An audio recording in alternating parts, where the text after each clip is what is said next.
up, world? All right, What's up, man. Bat? You got it, man. Cat in the back. Yeah, BattleCat. I'm telling you about it. Hey, BattleCat. Hey, man, how you been doing, man? I've been good right here, man. You know, it's a recession right now, man. And it's a good recession. You know, a bad one is when you don't understand what it is and why it's doing what it's doing and how you fit through it and everything. So it's a good recession. It's not a bad one because it's the first one I ever experienced, really. Wow, how you dealing with that cat right now? So with some truths like yourself, and, you know, people who's strong-minded and very educated about things. And, you know, that's what always worked. That's what prevails through it all, you know, some knowledge. And that'll never stop. That's always fresh. Well, where were you born, BattleCat? Los Angeles, California.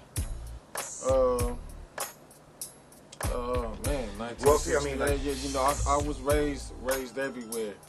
You know, I am a Slauson boy. I came there when it was 1971, so a lot of brothers wasn't even heard of. And but people like myself and, you know, some soldiers I grew up with from my neighborhood, they definitely had a broad expression about life. So I'm glad that I was able to bring a few generals and BGs with me too in this industry. You know what I'm saying? So how did BattleCat even come about? I mean, where did that even come from? Well, as far as the name, one of my mentors and DJing, and then, you know, eventually production, Bobby Bobcat Irvin, definitely was a one-on-one experience, you know, adventure or whatnot. But as far as all as in one, definitely you had your Uncle Jam on me, you had your K-Day, you had a lot of youth private parties, you know what I'm saying, conventions and stuff I done seen. But definitely, you know, I come from a spiritual background as far as church and music and seeing how it goes together with family and friends and relatives, how we all come together to help each other. And a lot of good things was going on. You know, we had our congregation was so strong that, you know, we bought each other equipment.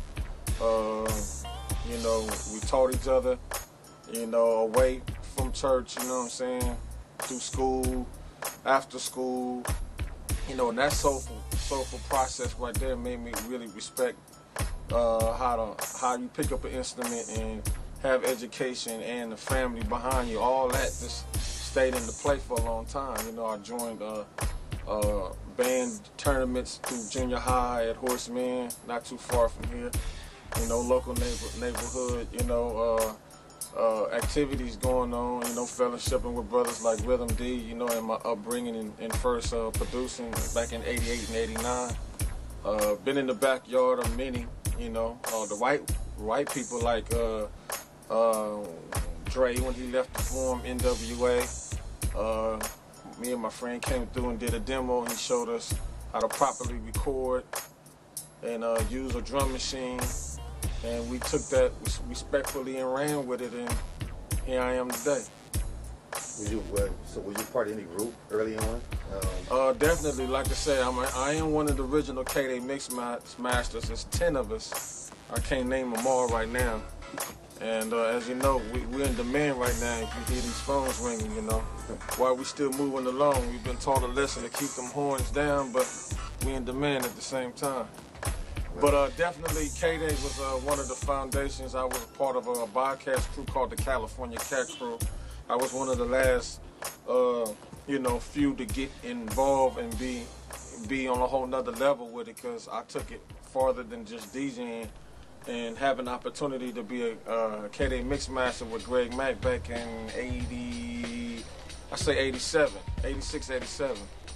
I just came out of Job Corps, and my brother, they had an opportunity to give to youngsters like myself, and I ran with it. So while I was getting some education, I had a K-Day gig that was paying and broadcasting my talent as a DJ, and I never really had that before like that to that magnitude. So it was a beautiful thing to come home every day and put mixes together out the garage and walk down the street, get a haircut, or play football with the local friends and family, and then hear my mixes later on that evening. You know what I'm saying? That's the youth community that gave me strength and confidence to keep it going. So how'd you get the name BattleCat? When BattleCat had the California Cat Crew, I was really trying to discover my character about what I wanted to be as far as this different DJ in the California Cat Crew. And I found myself having courage, you know what I'm saying? But I felt like that a couple of times having battles, but I put two and two together, you know what I'm saying? You know, I'm a young cat in the neighborhood, you know, in the 50s and 60s and 70s, you know, that's what they would call a gentleman. Young blood or young cuz or that young cat. It wasn't even, you know, what it is today, no disrespect, but, you know, seeing the true definition of that and how I acted when BattleCat gave me an opportunity and Greg Mack gave me an opportunity, it really fit the character. So he seen me rock a few gigs, and then he said, you know, if your crake is up and it's right, and he borrowed my crake and had a nice time with the crake, and he made some money, and he told me, you know what, I respect you, you know, you got family, you know what I'm saying, I know where you at, your hood is my hood, and you know what, once you come on and join me, and I never looked back, and I just followed his footsteps. When did you come to the decision, you know what, it's time for me to go out on my own? Wow, that came later on because when Jinx and Pool and DJ Slep, you know, that did all 8 stuff along with DJ Unknown, all my peers and uncles and Dre and everybody and them doing their thing, it hit me, and it hit me to really be involved because they was all Los Angeles based, and they all grew up at the skating rings and the radio stations, so it was just the obvious thing to do. And I had a partner with me on the way doing it at the same time. Rhythm D came and cut my hair one day and discovered, you know, me mashing with this drum machine called the SB1200. So after Dre had shown me how to work the SB1200, I think really after I spent about a couple of years behind it, making sure my sampling skills and my sound selection of what I was putting together was tight with my DJ skills. Really, I was in Hollywood and working on this dude named Tweety Bird from Compton. And around this time, Dre and DOC and Snoop was working on Deep Cover and The Chronic at the same time around the corner.